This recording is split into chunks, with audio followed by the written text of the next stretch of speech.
This is CBC Nova Scotia News.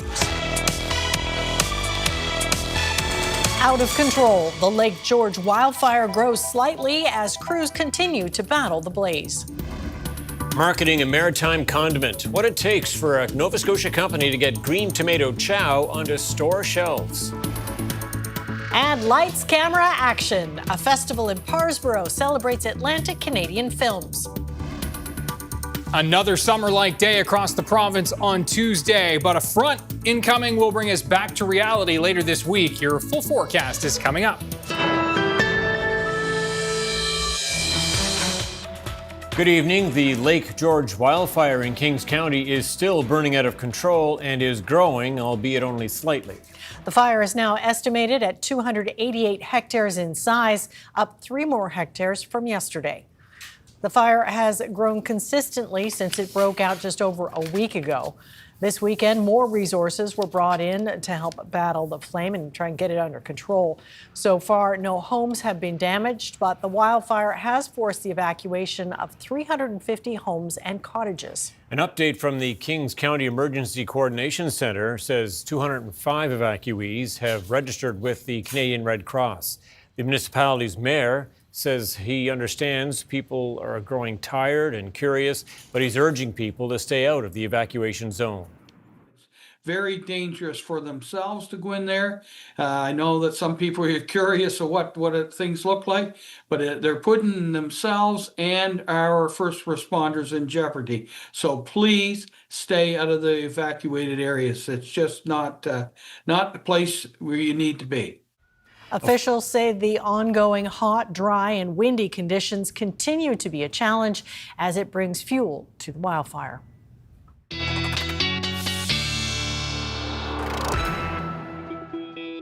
And firefighters facing a hot one today, that's for sure. Ryan Snoddon with us now. Yes, and it sounds like no rain for a couple days, right? Yeah, that's right. And of course, the hot temperatures today won't be nearly as hot tomorrow, but still way warmer than it should be for this time of year. In terms of the high temps today, you could see we were high 20s and yes, some 30s on the board, including near that Lake George area, back towards Sheet Harbor and Ganesh at 30 degrees as well.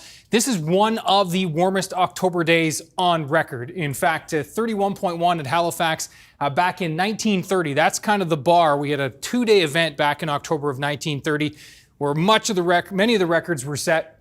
We were just shy of that officially, but I can tell you that from Middle Musquodoboit across towards the Windsor area and eastern areas of the valley, we had many unofficial stations that actually beat that official record today. So yeah, one of, if not the warmest October temperatures on record set today. And yeah, another warm one tomorrow, and then some much needed rain coming in through late Wednesday and in through Wednesday night. We'll talk about that with your full 7-day coming up. All right, thanks, Ryan. Thank you, Ryan. Well, nearly a dozen people are out of their homes after an apartment fire this weekend in Windsor. The fire broke out at a 4-unit building Saturday afternoon and had to be extinguished twice. Officials say the fire started near a heat pump on the outside of the building. Around 25 firefighters, including from some nearby departments, responded. The Red Cross and a local organization called the Posse Project are helping displaced residents. An application for what would be the largest wind farm in Nova Scotia is now before the Environment Department for review. The company behind the project is Everwind, which wants to build several wind farms to power a green hydrogen and ammonia production facility. The company has its sights set on export to Europe. Its latest application is for a 54-turbine wind farm in Guysborough County that would generate more than 400 megawatts of electricity. Everwind had initially hoped to have its hydrogen plant operating by 2024, but it has yet to start building it. A company official said earlier this year it plans to make a final investment decision in 2026. The Cobequid Wildlife Rehabilitation Center in Hilden is asking local anglers for donations of fish to feed their bald eagles. In particular, they're looking for chain pickerel, an invasive fish species threatening some Nova Scotia waters. The CBC's Juliana Griot reports. Perched high in their enclosure, bald eagles typically tend to avoid people. But these birds are working alongside these volunteers to protect Nova Scotian lakes, rivers, and ponds by chowing down on chain pickerel, an invasive species. Yeah, I think they definitely enjoy eating that type of fish. I haven't seen them turn their nose up at much, but yeah, they do like the big fish for sure. They eat a lot. An immature eagle can eat like a pound a day and up to several pounds for a mature bird. The center has come up with a solution that kills two birds with one stone, so to speak.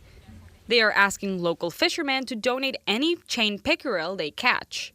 The predatory fish can harm local species like trout and salmon, so taking them out of the water is important. But it also saves the center some money on food costs.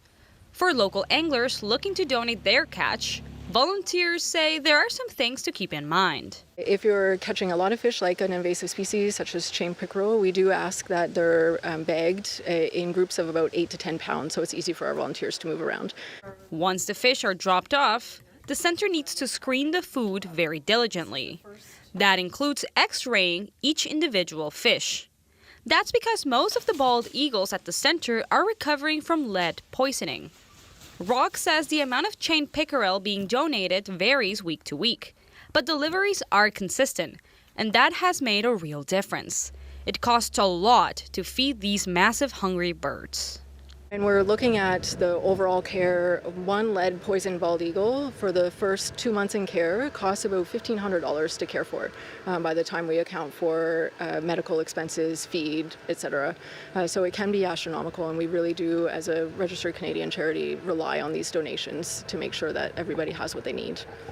Rock is encouraging both seasoned and new anglers to throw their bait into the water, and the birds will take care of the rest.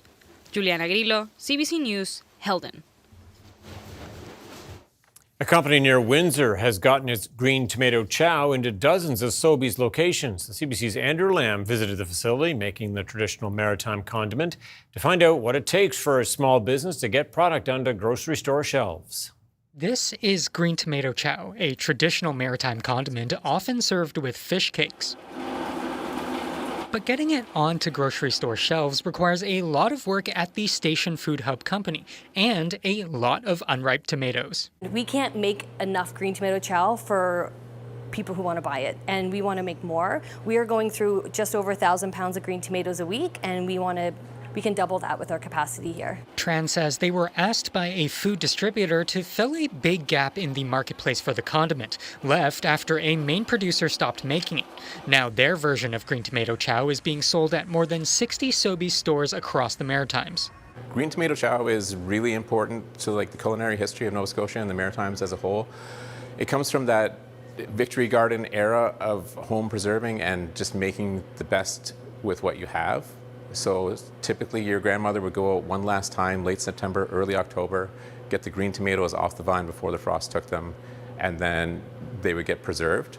Mackenzie says it took a lot of research to develop their recipe. Some family recipes would be like, oh, the big green Tupperware bowl full of tomatoes and like 2 onions and then a bag of spices. And how much is a bag of spices? We don't know. Even with a product, it's another challenge to get it into stores. We have to make sure we have the proper food safety requirements. We have to have the proper labeling. We have to have the barcode or the G-tin. We have to make sure that our labels are French and English, that all meets the product spec. But Tran says she and her team had help from organizations that guide local food companies. I found this process very streamlined with the help of Food and Beverage Atlantic and Perennia and different organizations that really hold your hand and help you through the whole process, because it is overwhelming, and for a small business owner, it takes a lot. When it comes to pricing, the company has to factor in things like paying farmers fairly and accounting for the cuts that the distributor and retailer will take. And at the end of the day, Tran says Sobeys sets a range that her company works with. We had to work really hard on our cost of goods, our packaging, and our margins to make sure that we came within that range. The Station Food Hub company decided to prominently display Nova Scotia Loyal branding on its product label. That's the provincial program that labels products as being locally made. We're supporting Nova Scotia farmers. We work with over 6 farmers right now to collect their green tomatoes and process a product here. And it's just something that's very easily identifiable on the shelf for people to come and say, yeah, I'm going to buy this product from Nova Scotia and my money is going to stay in the province. Tran says disruptions to food systems in recent years have shown how important it is to have the infrastructure in place to supply food locally. Andrew Lamb, CBC News, Newport Station. A thrift store on wheels was broken into Friday night in Halifax. Metro Thrift Bus is a pop-up clothing shop that sells vintage clothing at various locations throughout the municipality. The owner discovered the theft Saturday morning. I checked the door and the rear door had been left cracked open, so that's when I knew that it had been a robbery. So I opened the front door, took a look around, realized they took all the clothing in pretty much every hanger. They left a handful here for us. Defecated and left. Yeah, so they left us a little treat at the end. McQuinn says some of the stolen items have been recovered, but he will still have to cover the cost of some of the damage to the bus. Hundreds of people gathered behind the Halifax Forum for an annual fall clothing swap on Saturday. It was an opportunity for people to thrift for cheap clothes and support a local charity. We do this twice a year, in the spring and in the fall. Our fall swap is always kind of, I like to call it our more relaxed swap. And as you can see in here today, it's just a very nice atmosphere, and it's a very chill shopping experience, which is great. So I'd say probably 400-ish today. At our last spring swap, we had 800, and we always have a lot more at our spring swap. It's just coming out of hibernation, I guess. But yeah, we're really eager to level up and get a space that can hold more people, scale up, especially for the spring, which I mentioned is always our busiest swap of the year. We are definitely looking for something affordable. The space where we host it now at Maritime Hall is great, and it's really affordable. But it's got its limitations, and I think we've really maxed it out. So we're definitely looking for a new venue, and we are looking for potentially a sponsor for that venue as well. My friends and I have been going to a lot of clothing swaps because even I feel like thrifting nowadays is really, really expensive and unaffordable for it's just not the whole point. We've been finding a lot of good finds. I got these at a clothing swap at Glitterbean, so we came to check it out. Yeah, I mean, I'm in my 20s, 23. It's hard to find your style when it constantly changes, and I can't afford to keep moving with how fastly my interests change. I'm here with a good friend of mine. This has become a tradition of ours to come to the clothing swap once or twice a year. I think this might be maybe our 6th time coming. Yeah, so our tradition is we come, do our shopping, and then go have brunch afterwards. Just unloading clothes that we know we're not going to use anymore, and just being kinder to the earth, not doing fast fashion, and it's all those reasons. The organizers of this event have generously offered to partner with us, so proceeds from today are being raised and donated to the Elizabeth Fry Society of Mainland Nova Scotia. That money will be used to sustain essential programming for women and gender diverse folks who are at risk of criminalization in our community. And we're really excited to be here. It's amazing to have the support and the recognition of the important work that we do. Well, filmmakers and film lovers were in Cumberland County this weekend. They were there for the 15th annual Parsboro Film Festival, celebrating works from across Atlantic Canada. Take a look. So my name is Laurie Lynch, and I'm probably what you might call co-chair of the Parsboro Film Festival. I have been involved with the festival for 15 years, since the beginning. I think originally we wanted to just gather together as a small group and watch and appreciate these films. So I think that's how it started. I think what's happened over the years is that more and more people have come to know about us, and so more and more people are coming to see us. So we're becoming a little more of a bigger small film festival. I'm Marina Kozats. I am a member of the committee, the organizing committee of the Parsboro Film Festival, and have been since its inception. So I think one of the important things has been having individuals who have a connection to the filmmaking community.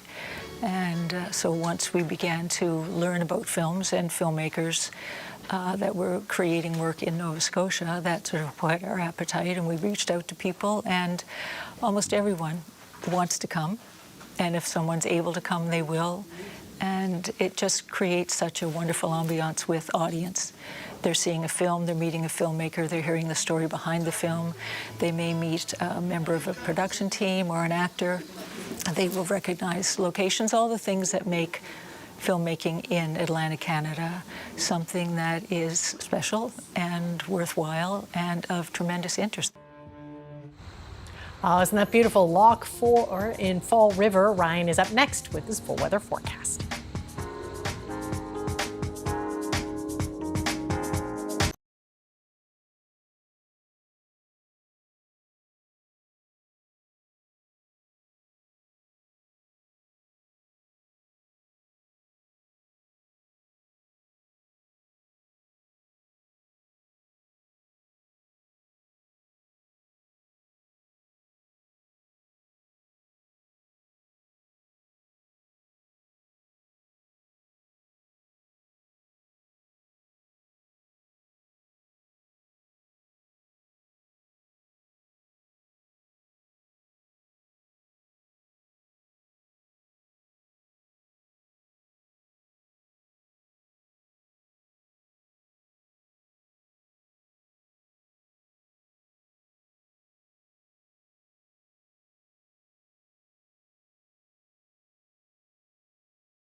This weather update is brought to you in part by Atlantic Lottery's iGames. Play hundreds of games on the Atlantic Lottery app or at alc.ca.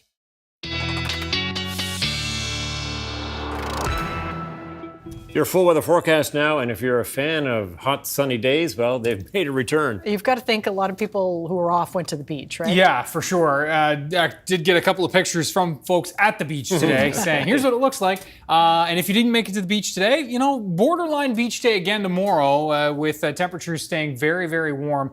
Let's have a look first at the webcam shot, rather. This is South Maitland, and this area was one of the warmest spots in the province today, and a beautiful evening there with the sun setting. Now, let's quickly, again, just recap these numbers. So these are all unofficial stations, but all of these weather stations did beat the official mark of 31.1, which is the warmest October temperature ever recorded in the province back in Halifax back in 1930. So all those spots, had they been official stations, would have beat that mark. And have a look at this, because Stanhope in PEI set a new all-time October record there, and Koujibaquak in New Brunswick tied the all-time October record there. So safe to say, it's hot. As far as Octobers go, this is as warm as it gets. And yes, we are indeed looking at some cooler temperatures on tap for tomorrow, but still very, very warm for this time of year. There are your temperatures out there right now, which is actually not far from our daytime highs tomorrow in most cases, as you will see. Satellite radar picture. Let's find the cold front. If it's this hot in October, you know there's a cold front coming. It's just a matter of time, and there it is. And you want to talk about a divide. I mean, October, this is usually Clash of the Titans time of year when you get the hot air masses and the cold air masses, and you can see the dividing line there moving through Chicago right now. 28 degrees, yet just 11 in Winnipeg, 14 in Regina, low double digits in through Alberta, 2 in Yellowknife.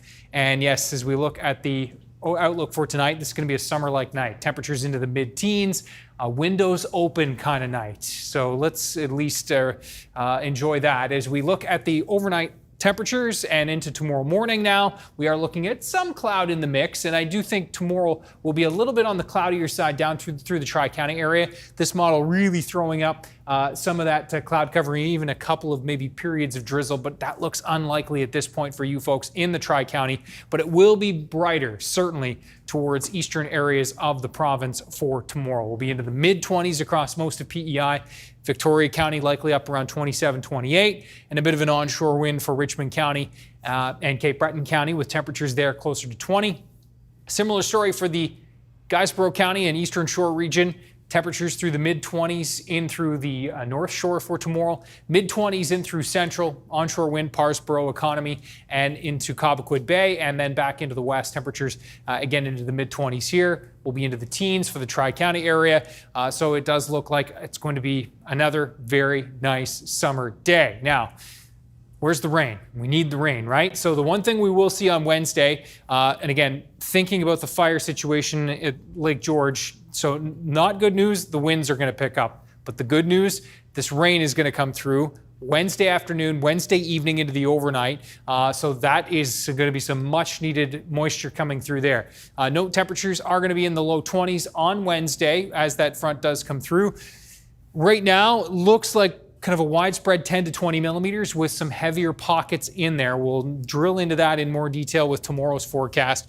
There goes the system, and we will see some lingering showers on the back side of this system as the northerly winds come in and remind us of what time of year it is. 10, the high in Nova Scotia, at least in and around central areas of Nova Scotia. So I think it'll be a bit cooler for the North Shore, likely even a little bit warmer than this for the South Shore, averaging around 10 degrees. For Friday into Saturday, temperatures starting to warm up, and it does look like mid-teens and quiet weather for the Thanksgiving weekend. Just a quick update on the tropics.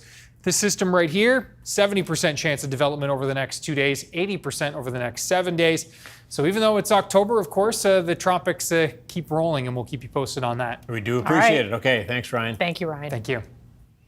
On Friday, the CBC's Michael Gorman gave us a look at what happened during the swift fall sitting of the House of Assembly, an 8-day affair filled with a lot of legislation introduced in a hurry. Tonight, he joins Taryn Grant to discuss what's lost when a government conducts its business so quickly and why some real challenges still lay ahead. It was a lightning fast fall sitting down here at Province House, so we're going to do a lightning fast review of how the government was able to get out of here in just 8 days, what was the most controversial legislation that came up, and what is potentially lost by the government using this process. So one of the reasons they were able to move through the House so quickly is because a lot of the legislative changes were put into omnibus bills. A bunch of different bills and acts dealt with at the same time so that they moved through the House at the same pace. The government likes this for the sake of efficiency. Opposition doesn't like this so much because they don't get to debate each piece of legislation on its own. They get this poison pill if they want to oppose one piece of the legislation but support another. And we saw that in particular with Bill 127. That is the bill that dominated the debate while MLAs were down here in downtown Halifax. What made it a difficult bill, in particular for the opposition and some members of the public, was the way it combined a bunch of different things that didn't seem to be related. But you also had changes to the Crown Lands Act, which increases the penalties for and expands the rules around people who are protesting forestry operations around logging roads on Crown land. And it does not strike some people anyway as a coincidence that this came at the very time that Mi'kmaq land protectors are set up on Hunter's Mountain in Cape Breton, blockading such a cut. And we saw a lot of pushback to this bill, with folks coming down to the Public Bills Committee to express their opposition to it. Interestingly, the government did not budge on this. Just in the spring sitting, we saw when there was a lot of public pushback against some of their proposed legislative changes, they walked them back. They made amendments to their own bills. In this sitting, the government didn't make a single amendment to any of their own bills. The other thing that we see as a function of an increased number of omnibus bills, and this government used 5 during this sitting, is it reduces not just the amount of debate time potentially for the opposition, it reduces the government voices that we hear. Bill 127 affected 7 existing pieces of law, and it created an 8th. And yet we heard from almost none of the cabinet ministers who have fingerprints on that legislation. And that is indeed a loss in the debate process down here. And so the government moved through the House, passed all of its bills. That doesn't mean that government business is done. It doesn't mean that the challenges before this government are over. We'll be watching to see if anyone decides to challenge Bill 127 in court. There was talk of this in the House, and it could be an individual or a group that decides they want to go to court to mount a judicial review to see if this bill is actually in violation of charter rights or if it follows the Constitution. To me, the big question is what's going to happen with the provincial budget. We found out last month that the deficit is on track to hit $1.2 billion. And the government can no longer count on major economic boosts that come from population increases because those rates have plateaued here. And so we will wait to see if the government will make changes and adaptations to rein in spending. We saw last week the announcement of a reduced eligibility for the Heating Assistance Rebate Program, reduced payments for people who still qualify, and time will tell whether the government is forced to make other changes.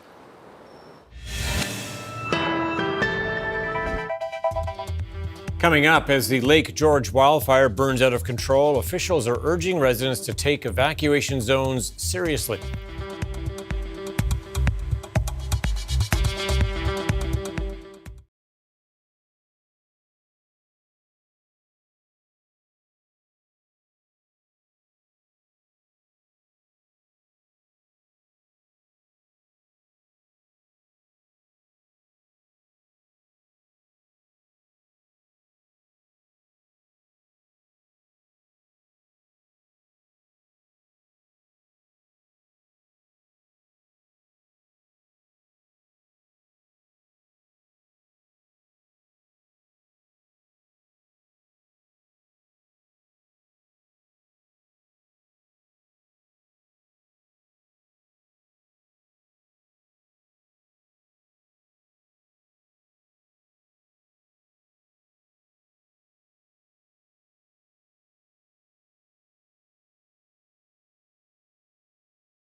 The wildfire in the Lake George area remains uncontrolled as evacuees grow weary and officials warn people to stay out of the evacuation zone for their own safety and that of the firefighters. Mayor Dave Corkum of the municipality of the County of Kings is back with us again tonight. Mr. Mayor, this fire drags on. It's really quite incredible. How are people in the affected areas doing? Well, it's a very stressful time as it has been, Tom. Wondering, whether or not there's going to be their home is going to still be standing when they get back. But fortunately, I'm happy to report there's been no structure fires to this point in time. Our firefighters are working very hard day and night to keep this under control for us. I understand you have a bit of a message for people who are trying to get back into the evacuation zone. What's happening there? Well, absolutely. We need people to stay out of the evacuated area, Tom. It's very dangerous for themselves to go in there. I know that some people are curious of what things look like, but they're putting themselves and our first responders in jeopardy. So please stay out of the evacuated areas. It's just not the place where you need to be. So who are they? Are they impatient homeowners? Are they gawkers, ATVers? What are you talking about here? Well, I'm not sure. I guess that probably is a question for DNR, but it's probably more people just decide to be inquisitive and wanting to go have a look. And I think for the most part, the evacuees are taking this pretty serious, and we have them registered at our comfort center, and they're staying at hotels and with family and friends and that type of thing. But I think it's more than anything people just wanting to check things out and getting a little too close. And what can you do for people who might need to get back to their homes, or they think they need to get back to their homes to get things like medications, for example? Well, that's once they're evacuated, they're to stay out of the property, and that's the reason why we appreciate the media and all your comments to telling people when they leave to make sure that they have a go bag which covers them for their medications and for maybe important papers like birth certificates and that type of thing, and some food, and make sure they have their pets. So the answer is to stay out of there, but it is possible, I guess, if there's a group of first responders that are capable of getting them back safely to get something like medication. That is something that I guess is really a question for the EMO and DNR people, but we're not encouraging people once they're evacuated to go back. We talked to you last week, and you were pretty on edge, of course, about what was happening. Are you any more hopeful when it comes to looking at what the next few days might look like in terms of this fire? Well, unfortunately, I'm not, Tom. It's a situation that things are so dry and the wind coming up. In fact, we even had another small fire took place over in the Baxter's Harbor, but thankfully, due to a quick response, that was taken under control very fast. So, but we're keeping our fingers crossed, for maybe some wet weather a little further along in the week.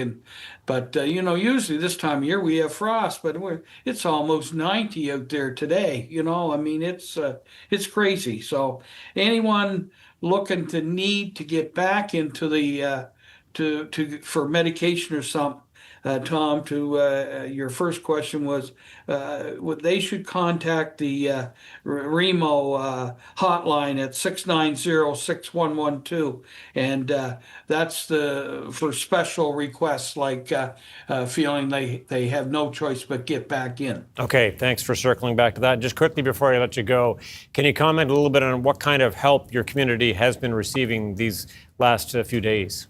Well, thanks for asking that. It's just been fabulous, Tom. We've got volunteers from the Red Cross coming in here from Sydney, from Bridgetown, from Bridgewater, Porters Lake, Truro. it's just been outstanding, and they've been going day and night, along with certainly the firemen and the first responders. So it's and the community, Kings County people have stepped up and brought in some food and supplies, and the businesses too. So it's really, Nova Scotians in general really got a big heart when it comes to situations like this, because we've got to take care of each other, and when circumstances arise, you never know when it might be you the next time. And we'll leave things on that note. Mayor Dave Corkum, thank you very much. Thank you, Tom. Coming up, Gaza ceasefire talks begin in Egypt as Donald Trump pressures Israel and Hamas to strike a deal. And one of the men convicted in a landmark rape trial that shook France last year is taking the case to appeals court.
Welcome back. Officials from Israel and Hamas are holding indirect talks in Egypt on the Trump administration's proposed peace plan for Gaza.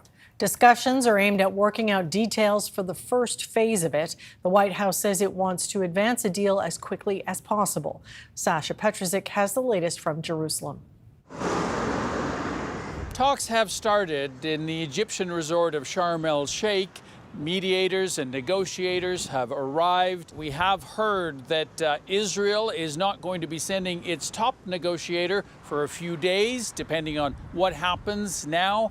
And the U.S., which is participating and pushing really hard for a successful deal, well, it's not going to be sending its top diplomats for another couple of days, depending again on what happens. Now, at the moment, they seem to be starting with some technical issues around how the hostages will be released. There are 20 living hostages, as far as we know, and 28 bodies that have to be returned. Hamas has agreed in principle to this, but there's a lot of questions about when that will happen. But Donald Trump is pushing hard. We had some very good meetings. The countries of the world, a lot of the countries surrounding Israel, frankly, Muslim, Arab, and many others, have had great meetings with Hamas, and it looks like it's working. U.S. Secretary of State Marco Rubio said it could take a week or so to figure out whether this process will actually succeed,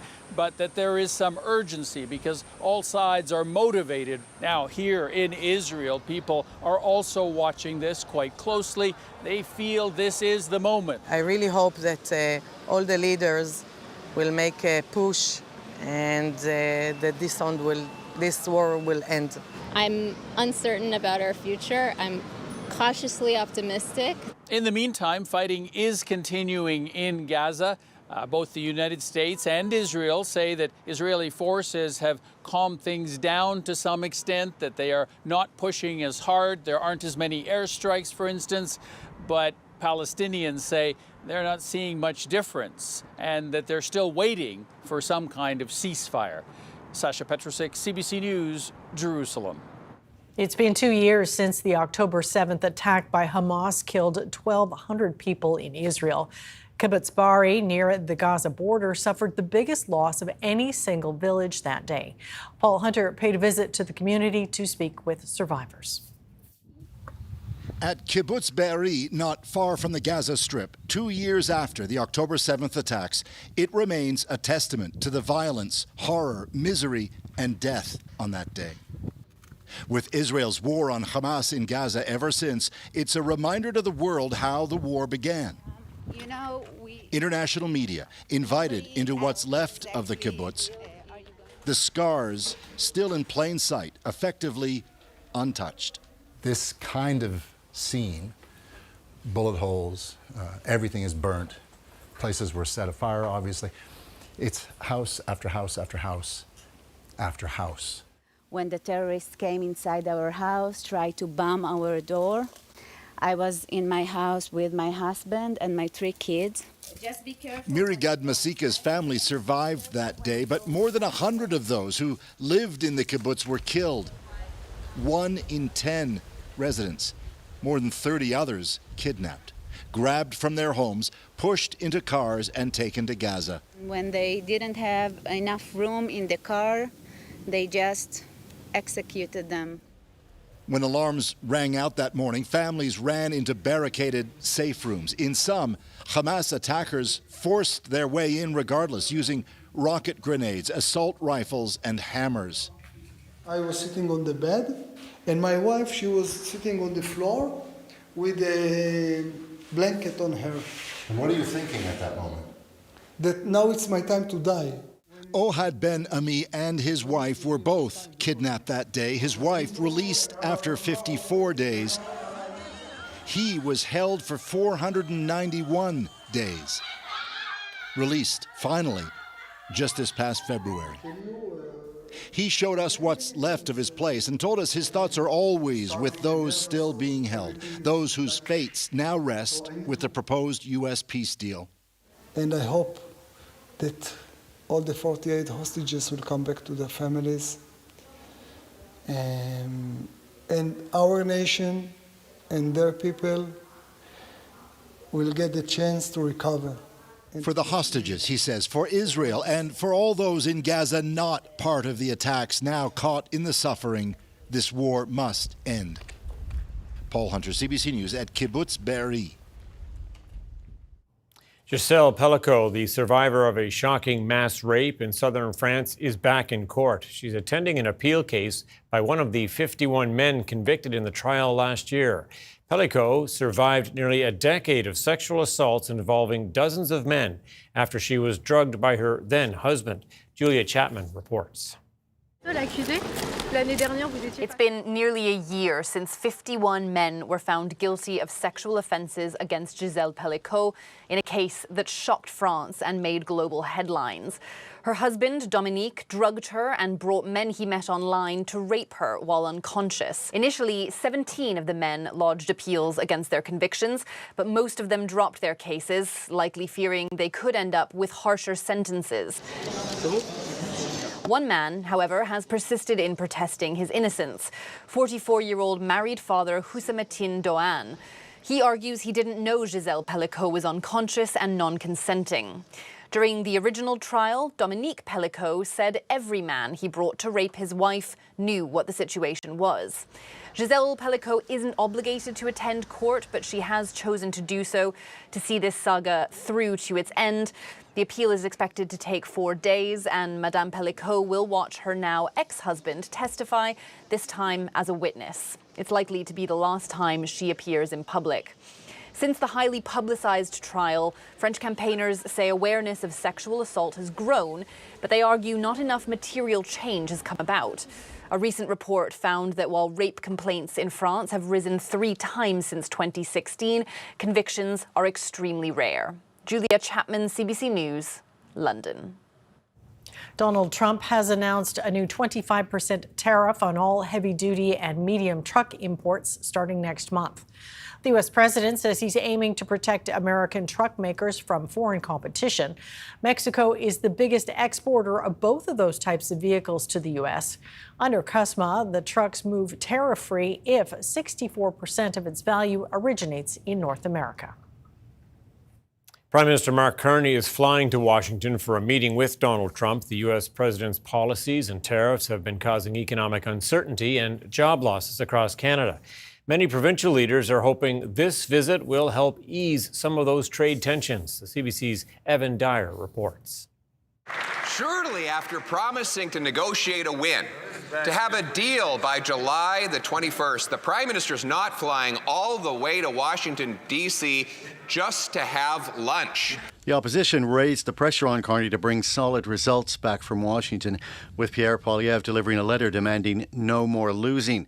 But Conservative premiers weren't joining the chorus. And I will say that recently I have had some hope that we are seeing a change in direction since Mark Carney became Prime Minister. Alberta's premier sounded downright complimentary about Carney's infrastructure proposals. 4 of the projects on his list are resource development projects, and I'm hopeful that that is a clear sign that he is headed in the right direction. Actually, I'm more than hopeful. And from Ontario. I don't want the Prime Minister in there getting bullied and telling them you're doing this, you're doing that. It's not going to work. It will never, ever work. And I'm confident that the Prime Minister is going to go in there and do a great job. He's a smart business person. There is guarded optimism that there might be some kind of breakthrough in Washington, even if only a small one. When the president wants something, he wants something to go out with a big splash. So I don't think that the Prime Minister would be going unless there was something to announce. We are friends. We're allies. Canada got some support from a delegation of governors from Great Lakes states, all of which are closely tied to the Canadian economy. What is not helpful is the bullying. What is not helpful is failing to remember our shared history and the way we are intertwined. What is not helpful is the way in which the president has demeaned our neighbors in the north, suggesting that they should be the 51st state.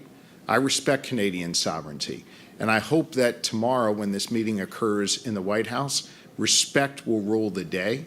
The Liberal government has tried not to raise expectations for this trip, but Oval Office meetings are rare, and there's little doubt Mark Carney would like to emerge with some relief for Canada's struggling industries, even if it falls far short of the grand bargain his government is ultimately hoping for.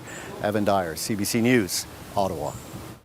Tilly Norwood is not real, but Hollywood is taking her very seriously. The AI-generated actor looks and sounds human, and as the CBC's Magda Gebrselassie explains, it's sparking backlash for blurring the line between real and artificial talent. 3 seasons and a podcast. Bragging about getting gigs and battling a villain. Meet the latest creation from the world of artificial intelligence. Tilly Norwood, 100% AI generated. The European company Particle 6 is presenting her as an actress. The CEO says she's been meeting with entertainment companies, and Norwood could be represented by a talent agency in the next few months. Real-life actors are outraged. Here's what Emily Blunt told a Variety podcast. Good Lord, we're screwed. That is really, really scary. Come on, agencies, don't do that. The AI has an unfair advantage, says Whoopi Goldberg. Bring it on. Yeah. Because you can always tell them from us. Taking up the fight, too, is SAG-AFTRA, the union representing actors in the U.S. It released a statement saying creativity is and should remain human-centered, and that this is jeopardizing performer livelihoods. ACTRA, the union in Canada, is pushing back on Norwood, too. It is 100% not an actor. It's an amalgamation of probably hundreds, if not thousands, of professional actors, performers, who have not been compensated at all for this. The unions have already fought and won some AI protections for actors, including consent and compensation for reproductions of their likeness. As for synthetic performers like Norwood, studios would have to negotiate with the unions. Either way, AI isn't going away. This actor and AI filmmaker in Toronto thinks content with performers like Norwood should have their own genre. Who knows, maybe down the depths of look, if you're scrolling next time on Netflix, there's like action, there's drama, there's horror, and then there might be a completely new category like AI. Meanwhile, Particle 6's CEO has responded to the backlash. In a statement, she said Norwood is not a replacement for a human, and that AI is another way to build stories. Magda Gebrselassie, CBC News, Toronto. Canada's main stock index finished higher after a strong day for energy and mining stocks, while U.S. markets were mixed. Here's a look at where things closed as we head to commercial break.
This weather update is brought to you in part by Atlantic Lottery's iGames. Play hundreds of games on the Atlantic Lottery app or at alc.ca.